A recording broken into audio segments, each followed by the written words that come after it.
Good morning, Long Island. Good morning, good morning, good morning to everybody out there. Welcome back to another episode of We Will Not Comply, broadcasting live from the America First Media Campus. This is another episode. This is episode number 20. I think it's number 27, 28 of We Will Not Comply. Good morning, good morning, good morning. Thank you to everybody who saw the Greg Kelly show last night. Very, very appreciative of that. And we'll get going in just a minute. Kevin is not here today. He is okay, for anybody who knows. But we will see you guys tomorrow at the warehouse for the Hot Ones Challenge and the Red Wave celebration. So for those of you guys who are listening, who are coming tomorrow, make sure you bring your Thanksgiving food. 6:30 p.m. is when we will be starting. The Hot Ones Wing Challenge is going to start at 7. But this is tomorrow. Please, if you have any non-perishable Thanksgiving-themed food or whatnot, you can bring it down. We will be collecting that for charity. And to everybody who's here, good morning. We'll let you guys jump into the chat. Got a bunch of things to talk about. We got the Rittenhouse verdict, which we still don't have yet, which is pretty ridiculous. So we got the Rittenhouse verdict. We have a couple of other things. So what else is going on out there? Joe Biden's approval rating has slipped again. So in another poll, yet another poll, Joe Biden's approval rating has slipped and is lower than it used to be. Kamala Harris is a complete and utter disaster. She is about as unpopular as it gets right now. And I heard somebody use the example that I had used a couple of days ago, where I had said, Dick Cheney had a higher approval rating than Kamala Harris, and Dick Cheney shot his friend in the face quail hunting.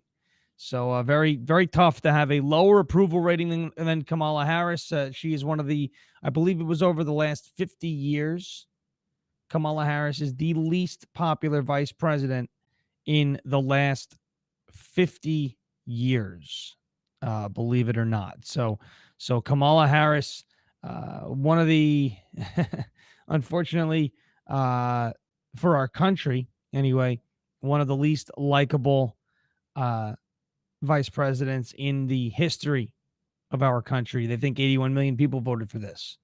I don't know. I kind of have a tough time believing stuff like that. Believe me. An NBC freelancer or reporter or producer or whoever, how about that? Following the jury home in the Rittenhouse case. Following the jury home in the Rittenhouse case. So that's another troubling precedent, another troubling development that is that's going on. And if that's the way we're going to operate, if that's the way the media is going to operate in this country, think about how they started off with Kyle Rittenhouse. He's a domestic terrorist. He's a white supremacist. He's a racist. All these different things. Everybody's got all these different terms that they want to throw around. All the terms that now, because the left continues to use those terms all the time, they have destroyed the value of those terms. It's kind of like how this government loves to print money. Right? The government loves to print money. They devalue the currency. When you print money. What does that mean so if you have this is an interesting example. And Andrew Wilkow always comes up with these ones that he talks about with regards to inflation. If you have more money chasing less products, you get inflation. What do you mean by that? If $100 is chasing one product, then there's $100 that can be spent on one product, right? But if there's basically more money around can buy less stuff is the point. If it takes more money to buy less stuff, that's an issue, because that means the stuff isn't worth as much as it used to be. I'm sorry, the stuff is worth more than it used to be. It takes more money to buy less things. That means your things are more expensive and your money is less valuable than it used to be, right? If you take an ounce of liquor, right? And this is Will Cow's one of his best examples. And use this, by all means, use this, he says, during Thanksgiving. Yes, then if there are people asking in the chat, yes, I was on Greg Kelly last night. But if you take an ounce of liquor, right? An ounce of liquor, about one shot, right? If you take that ounce of liquor and you pour 1/16 of an ounce into 16 shot glasses, right? Follow me so far? You've got 1 ounce of liquor. You've got 16 shot glasses, right? You got 1 ounce of liquor. You can slam it right there. You'll do a shot.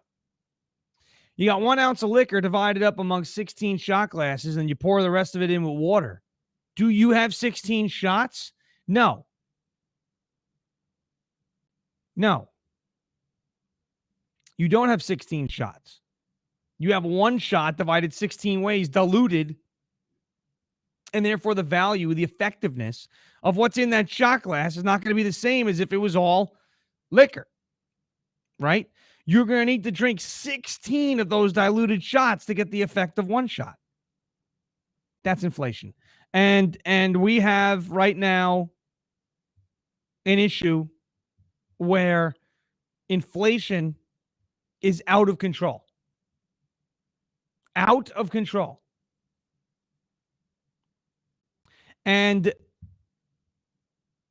when you see, this is the fight against universal basic income. And I've had this discussion with people before, and even younger folks who don't really quite get the concept of, you can't just print money and whatnot, because the money needs to be worth something. It needs to be able to do something. It needs to have purchasing power, right? So like when Andrew Yang was talking about, we're going to give everybody $1,000 a month. Okay, that's great. What are people doing for that $1,000 a month? So if you work a job and you make $20 an hour, right? You make $20 an hour. How many hours do you have to work? How many hours do you have to work to make $1,000, right? $20 an hour. How many hours do you have to work to make $1,000? You'd have to work 50 hours, right? $20 an hour, 50 hours, $1,000. You follow me so far? Andrew Yang wanted to take that $1,000 and make you have to do nothing for it. So now all you have to do for universal basic income is exist, and you receive $1,000. You used to have to work 50 hours to get $1,000. Now all you have to do is be alive to make $1,000. Do you see how that makes $1,000 less valuable? Do you see how that makes $1,000 something that now has become easier to attain? So that $1,000 level is no longer as daunting a level to some people. Now, at first, you all must be going, whoa, that sounds great. I want $1,000. I want it to be easier to get to $1,000. Well, I got news for you.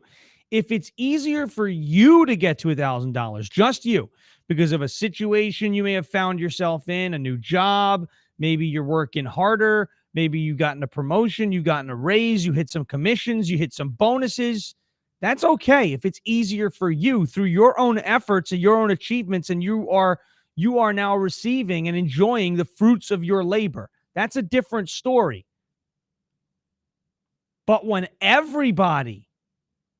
it's easier for everybody to get $1,000 a month, that's when you start to see the value of the currency fall.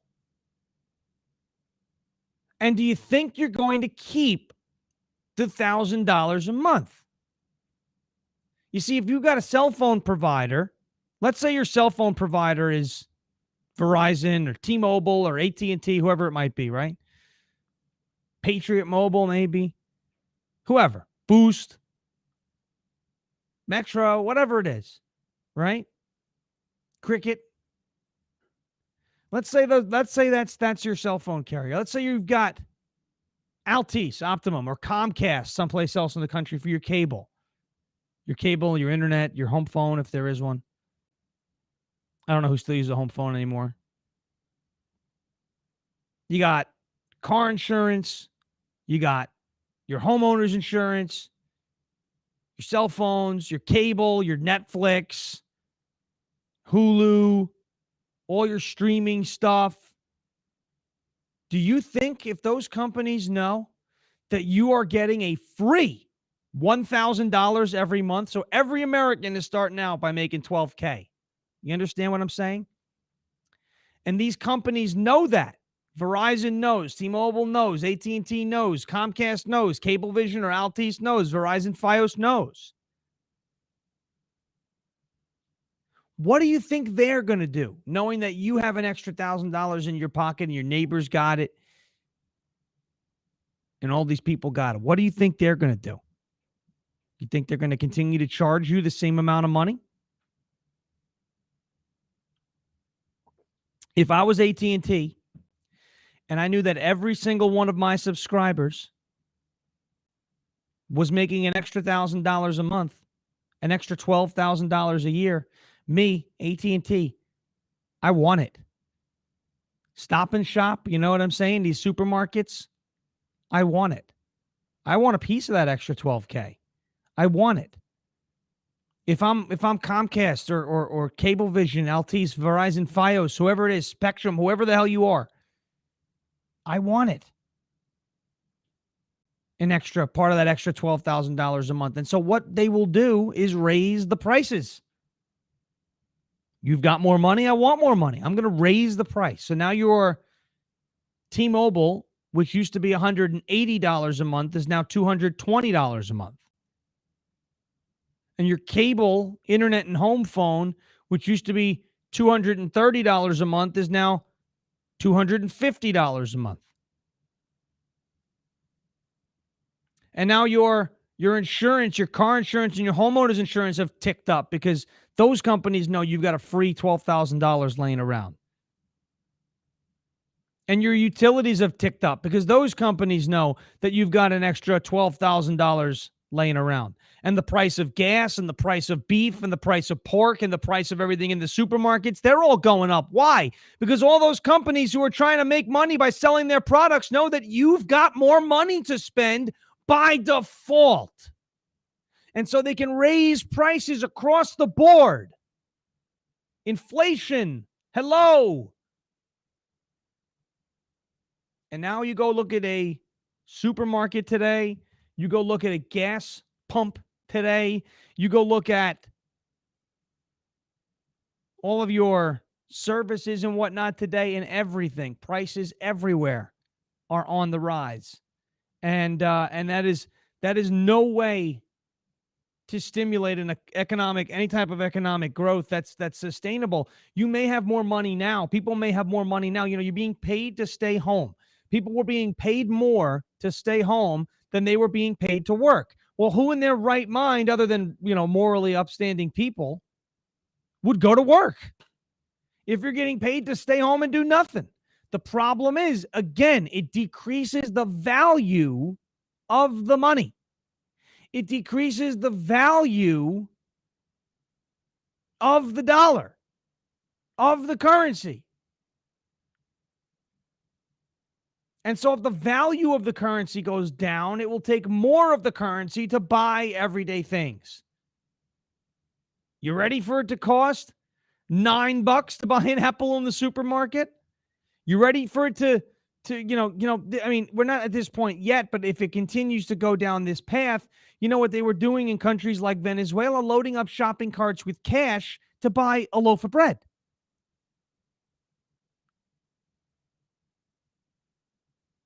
But this is where we're headed.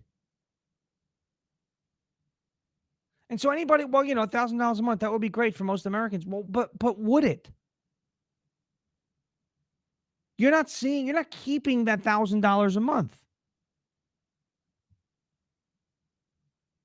You're not keeping that extra 1,000 if you're on universal basic income. Because every service you're subscribed to, every supermarket you walk into, every store you buy something at, everything is going to cost a little bit more because they all know it's not just you, Johnny Ballgame, who got a raise at work and is making more money through commissions and got a promotion and is making an extra $10,000 a year. They can't just raise the price on you individually because you have more money. But when the society has more money, collectively as a whole, when there's more currency circulating around the society, around the people who are buying things within the economy, when there's more money circulating in there, things are going to cost more because these companies are going to look at it and say, well, there's more money in circulation. We want it. We want it. So adding that $1,000 universal basic income or paying people more money to stay home than to work, it's a great way to devalue your currency. It's a great way to cause massive inflation. And what are we seeing now? What are we seeing now? We're seeing massive inflation. We're seeing a struggling economy. Oh yeah, well the jobs, the unemployment claims are down. That's fine. No, they're at a pandemic low. You can't just be looking at whether or not people are working. We know people are back working. It's great. Jobs are coming back, but are they good jobs? Look, a job's a job, right? I get it. But are they good jobs? Can you make a living? You always hear about $15 an hour, minimum wage, 15. I'm here. Remember me? Hello? My name's Bernie Sanders. $15 an hour, 0 carbon emissions. I have 3 houses. One of them is in Vermont. One of them is in Carolina.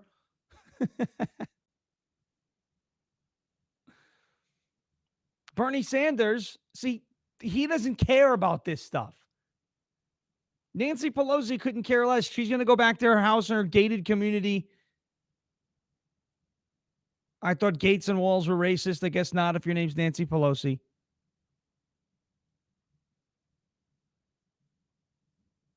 But these guys, these socialists, it's not for them. You understand? Anybody here listen to Andrew Wilkow? I know a bunch of people listen to Andrew Wilkow. Socialism is not for the socialists. It's for you. It's for the people. The socialists always are the ones who aren't affected by it. Those are the rules are for thee, not for me crowd. And so, the socialists are the ones that want to push for socialism because then they're in control. They're in power. Government seizes the control of everything. And now you're essentially reliant on them. That's why anybody who lost their jobs with these vaccine mandates, and by the way, OSHA, that didn't take a long time. What was it, September that we said it on this show? If you guys have been watching since like the beginning, you'll know, again, you're not wasting your time. I did a whole episode about how OSHA is not going to be able to enforce this back in September. A whole show on how OSHA won't be able to. You guys remember that? Do you remember that episode? OSHA will not be able to maintain. You guys remember that episode? Anybody here in the chat remember that? OSHA suspending it because it's unconstitutional. What was it around for a week and a half, 2 weeks? 20-something states sued the 100-employee mandate. So if anyone tells you that there's a 100-employee mandate, it's not true. It's incorrect. They're lying because they just suspended it.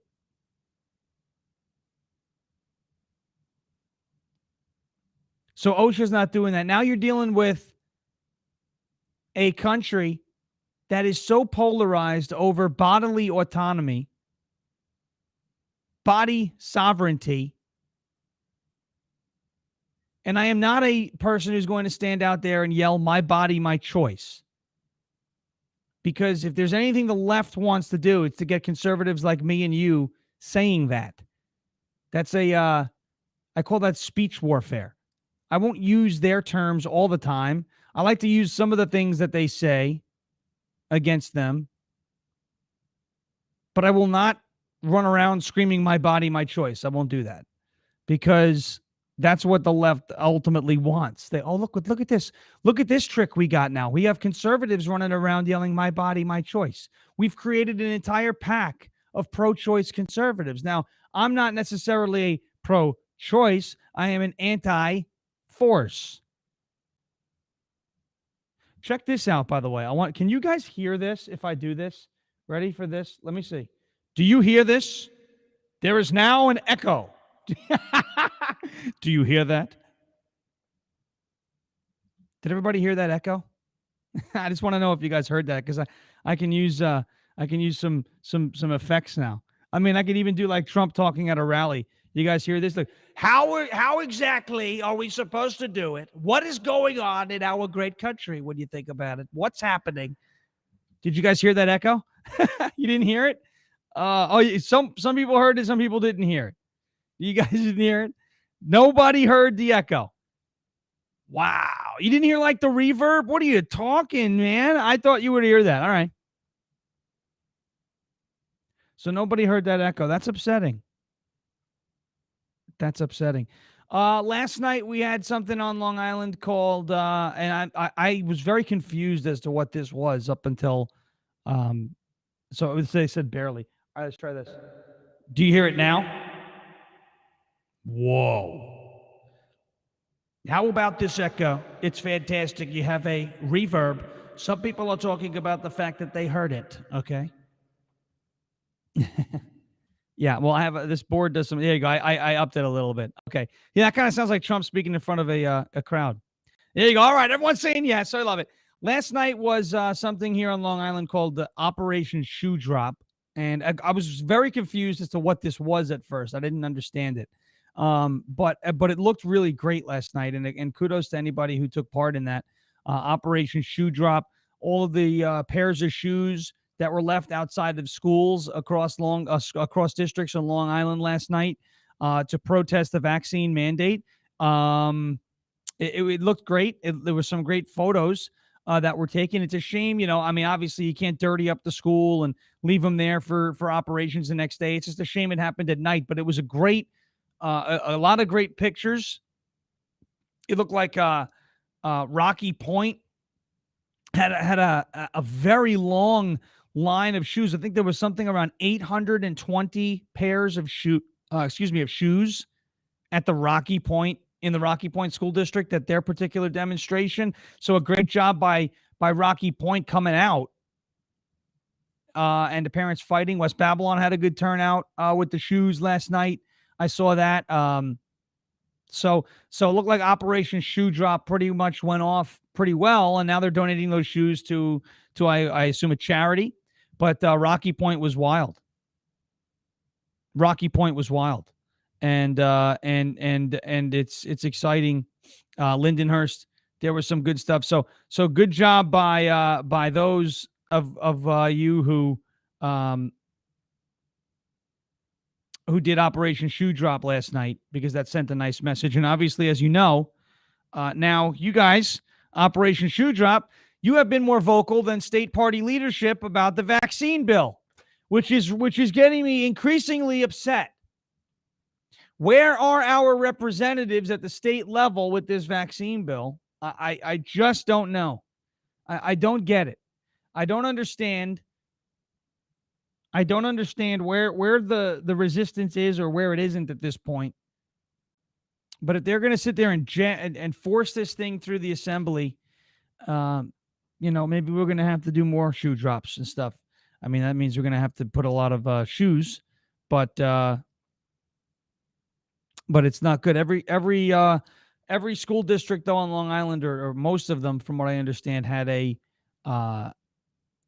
some sort of participation in Operation Shoe Drop. It was the first time that I saw something like that happen, and I'm sure that won't be the last time. I mean, I don't know how many shoes we have left in everybody's house to donate, but it looked cool, and that's a statement. I mean, hey, this is how many kids are going to be missing if you mandate the vaccine in schools. Jackie DiLorenzo, I believe that would be the Connecticut School District. She's here in the chat talking about 213 pairs of shoes there. Miller Place had a few had a few shoes out there, a few hundred shoes. It's time to now pressure our representatives. There were 90 school districts across Long Island that participated in this, but it's time to pressure our representatives too and say, okay, here's the demonstration. Here's what it's going to look like. Now you got to get in there and stop this bill, because you know that's what's going to have to happen. We're going to have to get in there and stop the bill, or else 2-month-old children here in New York will be subject to a vaccine mandate, which I would imagine is something we don't want to see out here. It's just something that I 2 months old. Don't even get me started. I flipped out about this last week, a week ago. So 2 months old. So Connecticut did very well, and a couple of other school districts. Yeah, I mean, a lot of them did. A lot of them did. A lot of them did this demonstration, and there were a lot of pictures circulating last night, and it looked great. So great job by everybody who did participate in that, and let's keep the pressure on. Let's keep the pressure on. That's all we could do at this point, is keep the pressure on, keep fighting, keep pushing, and we just can't stop. This administration, this regime, this installation, whatever you want to call it, 36% now. The approval rating was at 38 for quite some time. Kamala Harris's approval rating was down to 28%. There are talks that they may be trying to replace her, believe it or not. And I think we're all starting to realize that Kamala Harris, she's not a good politician, and the way she got into politics is not by being a good politician, it's by being a good something else. I think Kamala Harris's most useful skills with regards to her career advancement, the list of useful skills that Kamala Harris has, politics is not one of them. Leadership is not one of them. Likability is not one of them. What else she happens to do is, listen, I can't, I'm not going to comment on that. But when you go down the list of skills that Kamala Harris has, in terms of how useful they've been in her entire career, politics, likability, leadership, not there. I wouldn't say those are skills that are possessed by one Kamala Harris. And no, it has nothing to do with the fact that she is a, quote, woman of color. It has nothing to do with the fact that she is a woman, right? They're like, oh, yeah, you're going to go after her because she's a woman of color. You're a racist. I know. No, that's not it. I'm going after her because she sucks. Hello? What are we watching here? The same person couldn't get out of the Iowa caucus, which I still don't know if we know who won yet. We may know the results of the Iowa caucus before the Smithtown News East-West game, which has the conflicting scoreboard, right? But when you watch Kamala Harris struggles to get out of Iowa, doesn't even participate in Super Tuesday, is polling under 10% for most of her time in the Democrat primary. Biden picks her, sticks her on the ticket, because you got to have a woman of color. And this is what I'm talking about. Why don't we use this example right here as an example of how ridiculous prioritizing diversity over quality has gotten? How about that? Let's look. This just popped into my head, folks. This just popped into my head. When people go, what's your big deal, dude? What's your deal with diversity? How come you don't like diversity? I love diversity. I don't have an issue with diversity. I don't have an issue with inclusivity. When I say all lives matter, all, that's the most inclusive way to say it. Well, what's the big deal? How come you don't want them to hire more black pilots? It's got nothing to do with black pilots. Remember, I say this all the time. I don't care I don't care. How do I want to phrase this?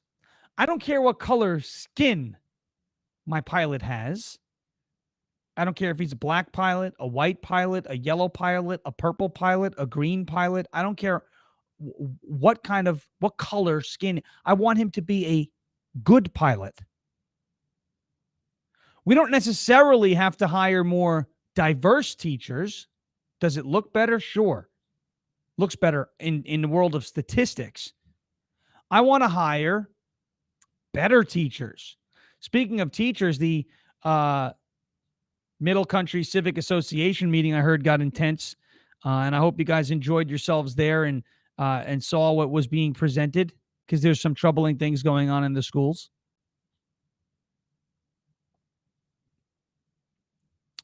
Skin color doesn't matter, though, when you're flying an airplane. You know, I'm not sitting in seat 23F. Like, oh man, it sucks that this pilot's black. You know what I mean? Because now I'm being flown around by a black pilot. That's not what I'm saying. I couldn't care less.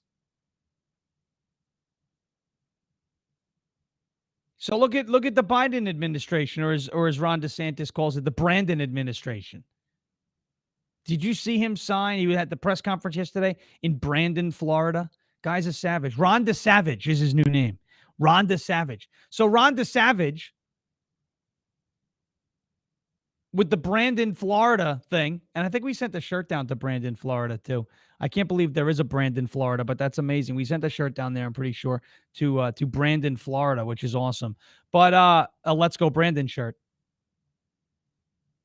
But Kamala Harris, he puts her on the ticket. Why? Because it's diversity. But she sucks. There's no quality. And now there's rumors that they're going to get rid of her. We're only a year into this thing. Her communications director just resigned. Kamala Harris's communications director just resigned, folks.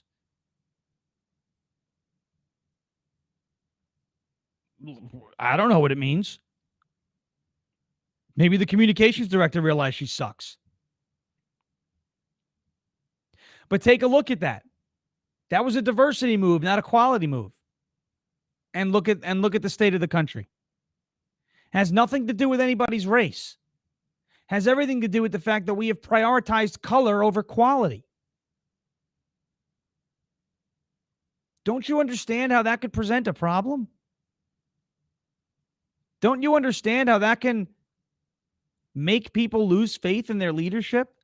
If leadership no longer matters, if qualifications no longer matters, if quality no longer matters, then what are we actually doing? What system are we participating in? And so you look at the Kamala Harris issue in the White House now, the fact that the rumor that they're trying to replace her, the rumor that they're talking about, different alternatives. Who do you think would be an alternative to Kamala Harris? I'll tell you, I think person number one is Susan Rice. A lot of people saying Hillary Clinton.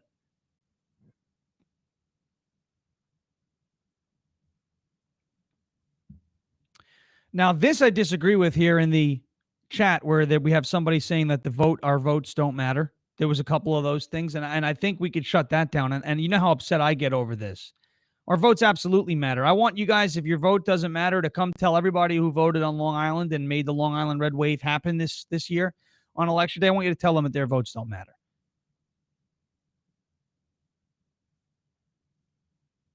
I want you to tell them that their votes don't matter. Pete Boot Edge. You think it's going to be Boot Edge? I see in the chat. Boot Edge as the new vice president? Maybe. You could be right. Could be right.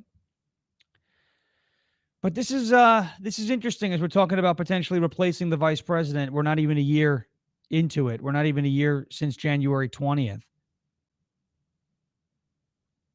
And the vice president's office is in turmoil. The president's office is in turmoil. It's in disarray.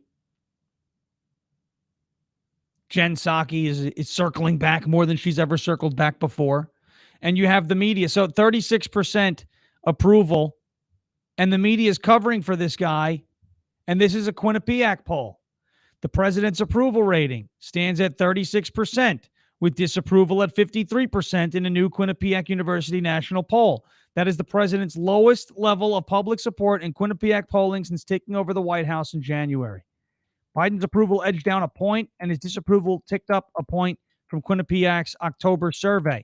As expected, there's a huge partisan divide, with Democrats by an 87 to 7% margin giving the president a thumbs up, and Republicans disapproving by a 94 to 4% margin. Only 29% of independent voters approve. This is important. Only 29% of independent voters approve of how Biden's handling his duties, steering the country, with 56% of independent voters saying that they are in disapproval. Independents have swung way right on this in this cycle now. And that is what happens historically as you get into a president's first, midterm elections, and you start to see if they do control Congress. You like to see, America likes to see a divided government at times to keep one particular branch or party in check. We saw it happen under Obama. We saw it happen under Trump. And now we're going to see it happen under Biden. But I think what we're going to see under Biden is going to make what happened under Obama and Trump look silly. I think what we're about to see under Biden, they're talking about a potential 70-seat flip here. And when you're only 5 or so seats down in the House, or 6 or 7 flips down in the House from flipping it, you are talking about going up by a very large number, a very large majority when the House flips, and a very solid majority in the Senate when the Senate flips. Now, you take the House, you take the Senate, and we can start to treat the Brandon administration the way that they treated the Trump administration, and they're not going to like it. Oh, Congress needs to do their job. There doesn't need to be all these investigations. Okay, you better be quiet. Because you're going to hear that. That's exactly what you're going to hear from everybody.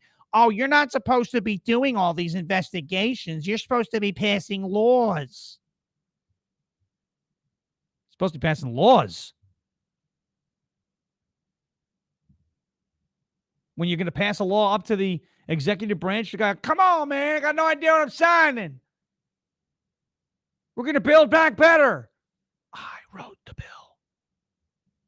Now, Kamala Harris is actually blaming racism, believe it or not, on her low approval ratings. Oh, yeah, it's because the Biden's a racist. I think I actually agree with her. She says he only defends white men. Well, we know Biden's a racist. He's using the N-word to talk about Satchel Paige. He told a black person they're not actually black unless they vote for him. You know that? That's how you have to qualify now to be black. You're not black unless you also voted for Joe Biden. He said, you got a choice. You got a choice. You vote for me. You vote for Trump. You vote for Trump. You ain't black. He said that to a black guy on a live stream. Nothing. Media was fine with it. Could you imagine if Donald Trump, when you're watching it, if you don't vote for me, you're not black. Could you imagine what the media would have done if he had said that? Could you imagine what the media would have done if he had said what Biden said about Satchel Paige? As it is, the media hyperventilated with Omarosa. I have tapes of Donald Trump using the N-word. Woohoo! I've got tapes of the N-word. Donald Trump was using the N-word. Woo! Woo! Right?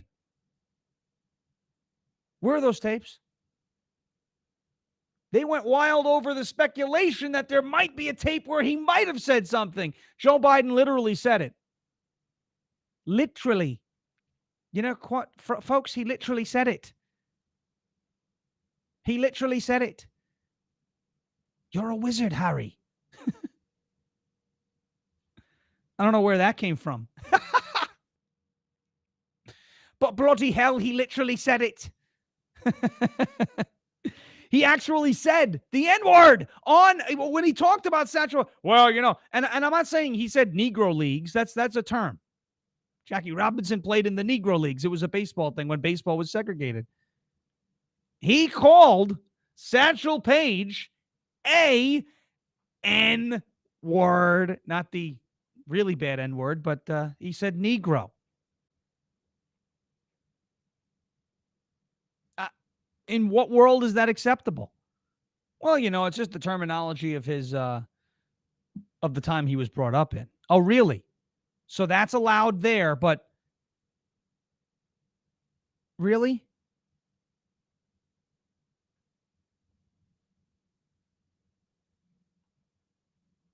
It's like it really what are those phrases? It really grinds my gears, the media, right? Grinds my gears. It really tangles my wires. It really gets a lot of sand in the potato salad. The president stood at 49% approval and 51% disapproval in a separate national poll from Marquette University Law School that was also released on Thursday. Biden's approval in the survey conducted November 1st to 10th was down 9 points from Marquette's last poll. So Biden's approval ratings are they're falling hard. They're falling real hard. Biden stands at 41% approval and 53% disapproval in the Real Clear Politics average. The president received his lowest grades to date on 4 key issues in the new Quinnipiac poll, which was conducted November 11th to 15th. Biden stood at 45% approval. 45, great number. Biden stood at 45% approval and 50% disapproval on combating COVID, 41 to 48 on climate change, 34 to 59 on dealing with the economy, and 33 to 55 on handling foreign policy. Folks are saying that inflation are causing them to change. It's causing them to change their spending habits. This is a gut punch accompanied by the handling the economy number, which has dropped 5 points from 39 to 35% since October 6th. The poll also indicates the public split over whether the president cares about average Americans, and it suggests that a slight majority, 52 to 41, says Biden is not honest, and that a larger majority, 57 to 37, say the president doesn't have good leadership skills. We're 10 months into this. 10 months. We got a long way to go. And if we don't start taking action locally, for those of you who watched the Greg Kelly interview, that interview was old. Happened before the local elections. It aired last night. But that interview was old. And I talked in that interview about Smithtown, right? I know you guys saw it. Smithtown. We love Smithtown, the Smithtown Board of Education elections, the Smithtown Library elections. And we talked a lot about Smithtown in that Greg Kelly interview. And it's funny because I talked about it to Greg on the interview and said that because of our successes in Smithtown and because of that energy, that winning culture that had emanated from Smithtown, other districts and other areas on Long Island started to get involved and started to get active and started to communicate and started to activate. And I had mentioned in that interview that our communities are responding and our communities are waking up and our communities are getting loud. And then, when you look at it 3 months after that interview or however long ago when that interview was filmed, the red wave happened, the red tsunami happened, and that's exactly what went on. We are ahead of a lot of things on the national schedule right here on Long Island, folks. We were ahead of the nation on CRT with maybe the only person I know, a couple of people were ahead of us on CRT. Tatiana Ibrahim from Carmel was fighting CRT. Corey Yeshua on Instagram, the guy with his daughter who had that video about CRT, very vocal. Those are your pioneers. And then a lot of stuff that was happening in Loudoun County. But we were talking about DEI, CRT, and all that stuff since April, right? We were talking about all that since April. And so I want you to understand something, that what we're doing, obviously you saw the wins in the local elections, of what we are doing is it is working, it's making a difference, and you are not wasting your time. Every day that I get up and Kevin also gets up and whatnot, that we jump on this stream. We got stuff to talk about. We want to stay engaged. We want to stay active. Remember I said at the beginning of this project when this whole thing launched that I wanted this to be the most influential room on Long Island with regards to these local issues? It's becoming that. And I want you to understand something. When a library election runs out of ballots because nobody knows there's a library election, and then all of a sudden they know there's a library election and they vote to keep a radical out of the library trustee position, that's a pretty cool thing. When you see school boards flip, and when you see attendance at meetings swelling, and when you see rallies being attended, and when you see numbers at the polls, and when you see enthusiasm all over the place, and you've got bumper stickers, and you've got flags, and you've got people driving around honking at one another in approval because they see their stickers and their loud majority decals and their, don't blame me, I voted for Trump flags and stickers and magnets and all sorts of great stuff. And it says, let's go Brandon everywhere. And there's all of this awakening. There's all of this passion. There's all of this energy that is being cultivated right here. You all should be proud of that. I'm proud of that. I'm proud of what I see every day on the road. The messages I get all the time. And no, it's not a great time right now. Yes, we are still behind the 8 ball, but we will make a difference.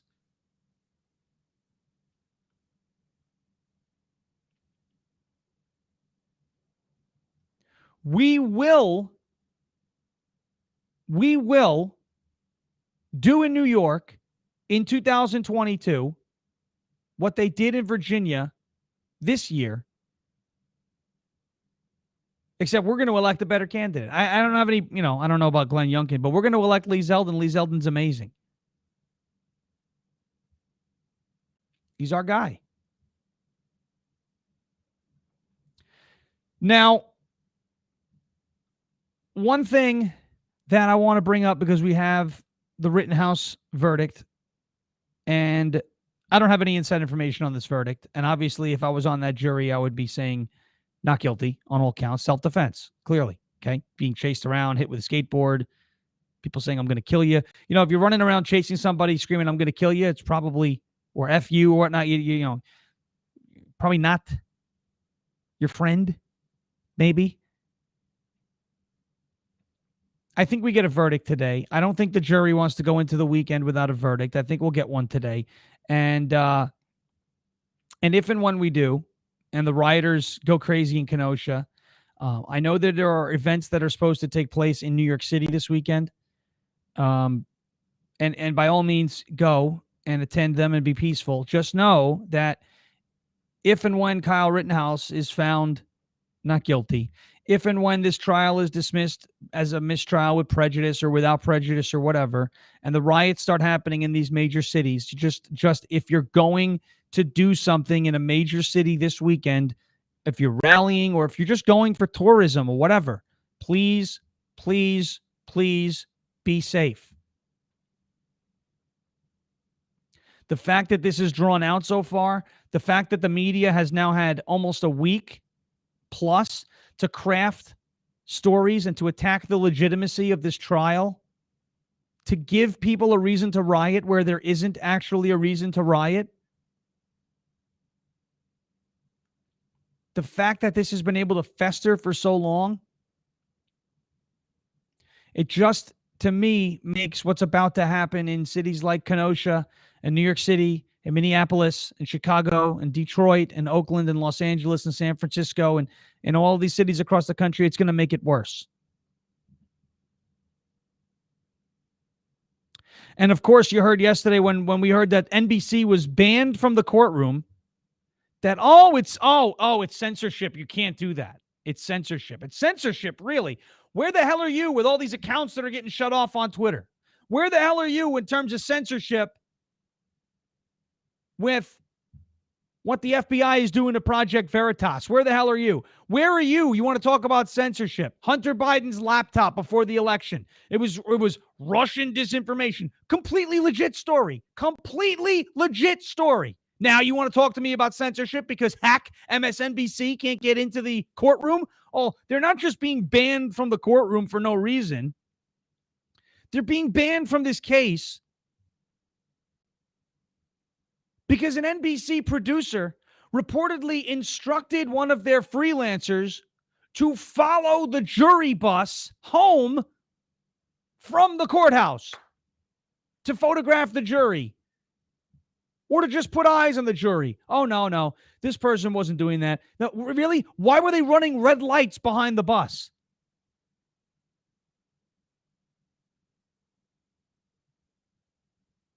Anybody upset with this on the other side of the aisle here? Is this what we want the new norm to be? If you're on trial, if you're a liberal listening, because I know there's a bunch of them. One of them is a loser on Facebook who we're going to handle. Don't worry about that. But there's a couple of them. Hi, Shoshana. Hey, girl. Mwah. I heard you're doing well these days. Shoshana's a little rattled from when we went after her. She's she's never had that much attention in her life. And we gave her some attention. I gave you a platform, sweetheart. I'm being very generous with my time.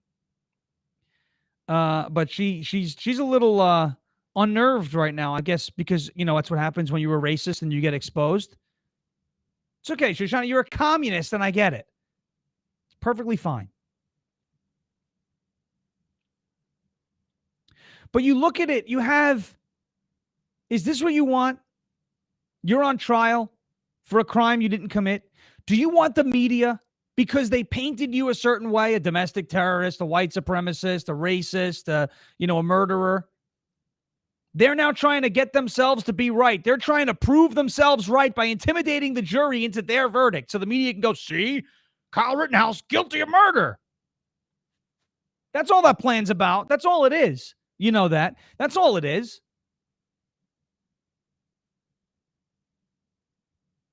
The media is not your friend, and you know it.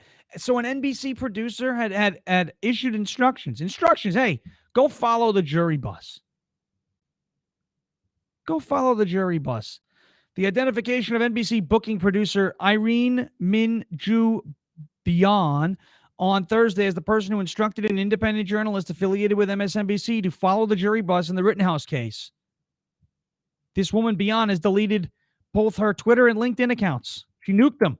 She nuked the accounts. People with nothing to hide nothing. Remember, so we have MSNBC telling their freelancers to follow the jury home, follow their bus, take pictures, photograph the jury. It's all in a desperate attempt to strong arm this jury into delivering an unfair verdict. The problem is nobody wants to take a stand because the intimidation is working. It's really disgraceful what our court system has become. Last but not least, we're going to, I'll leave off with this. Post-millennial article will be in the show notes. Senator Rand Paul and Dr. Fauci. Senator Rand Paul joining Fox News' Jesse Waters on Wednesday night. He slammed Dr. Fauci's latest anti-American remarks in which he stated that individual rights should no longer be granted when it comes to public health. Fauci said that there is, quote, a misplaced perception about people's individual right to make a decision that supersedes the societal safety. Well, at least he's not lying anymore, folks. At least Anthony Fauci's not lying anymore. At least Anthony Fauci's coming out saying, no, you don't have the right to make your own decisions because this is, quote, a matter of public health. You know how I stand. You know how I am when it comes to precedent. You know when I say if you're doing something, how can the other side do it in the way that it's going to hurt you, right? Remember? If we set the precedent, right, that gun violence is a public that emergency powers can just be enacted during a public health emergency, then the next time they can just make up what a public health emergency is and enact their own emergency powers and completely wipe out the Constitution. That's what they tried with COVID and started succeeding with. Anthony Fauci now says, nope, individual rights don't matter anymore. It's all about societal health. Anthony Fauci is a fraud. Anthony Fauci is a liar. And Anthony Fauci is an evil human being. Don't believe me? Just ask the Beagles. Anthony Fauci was the worst thing to happen to dogs since Michael Vick. It's disgraceful what happened, and he's still around. He's still got a job. All right, folks, closing in on 8 o'clock. Remember to give us a like on our social media, our YouTube channel. Go to youtube.com/Long Island Loud Majority. Head over to loudmajorityus.com. Pick up your Let's Go Brandon shirts, your hoodies. It's getting cold out. It's getting windy. We got a busy weekend tomorrow. America First Warehouse, 6:30 p.m. It's the Hot Ones Wing Challenge and the Red Wave celebration. So come on down. youtube.com/Long Island Loud Majority. youtube.com/Long Island Loud Majority. Give us a like and a subscription. Follow and like and subscribe to our podcast. It is called We Will Not Comply. It's available on all podcasting platforms. We Will Not Comply. Please go online. Also subscribe to The Unfettered Patriot. That is my new show that runs out in California. So Dr. Cordy's Unfettered Patriot. Shout out to Dr. Cordy Williams. We love you.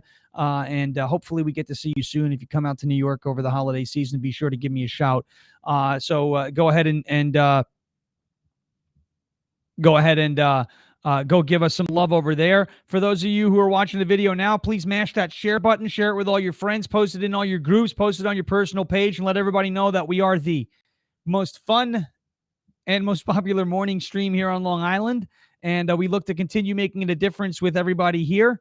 We're all together in the same fight. And it is an honor for me to be fighting next to all of you. So let's keep pushing. Let's keep fighting. Remember, loudmajorityus.com. Sign up for the newsletter. All the information that we talk about on the streams are going to be in the show notes. Big Wing Challenge tomorrow. Red Wave Celebration, 6:30 p.m. America First Warehouse. Flyers up on all of our socials. Loudmajorityus.com. Sign up for the newsletter. Kick it around in the store. The shop over there. We got Let's Go Brandon shirts. They're beautiful. Big, beautiful shirts. And we will see you. I will see most of you, a lot of you tomorrow at the Hot Ones Red Wave Celebration and Wing Challenge. And then I will see the rest of you Monday morning. Again, 7 a.m. back here on the stream. For those of you going into New York City tomorrow for the Freedom Rally, please be safe. Know that it may be unsettled because of the Rittenhouse verdict. Just go in there, do what you do, be safe. We don't get violent. Do what you do. Be safe, stay vigilant, have a great time. New York City does have some great rallies out there. They've got a great atmosphere. We're obviously not going to be able to make it. We've got engagements here. If you are going, please stay safe. In the face of this runaway inflation, in the face of gas prices going through the roof, in the face of a failing president and vice president, and in the face of the intentional destruction of the United States of America, we say these 4 words over and over and over again from every rooftop, soapbox, street corner, truck bed. We scream it on every bullhorn, in every live stream, on every podcast. We post it all over social media. We hashtag it. We tell our friends about it. We share the show. We share the podcast. We subscribe. We like it, and we download to it. We do all of those different things, and we say these words over and over and over again until the people in power finally get it or get the hell out of our way. And those 4 words are: we will not comply. Thank you so much, ladies and gentlemen, for kicking it again on another stream. We are here. We will be back here again from the America First Media Campus Monday morning, 7 a.m. Until next time, ladies and gentlemen, Patriots, I love you. God bless you. God bless America. Stop complying and stay loud.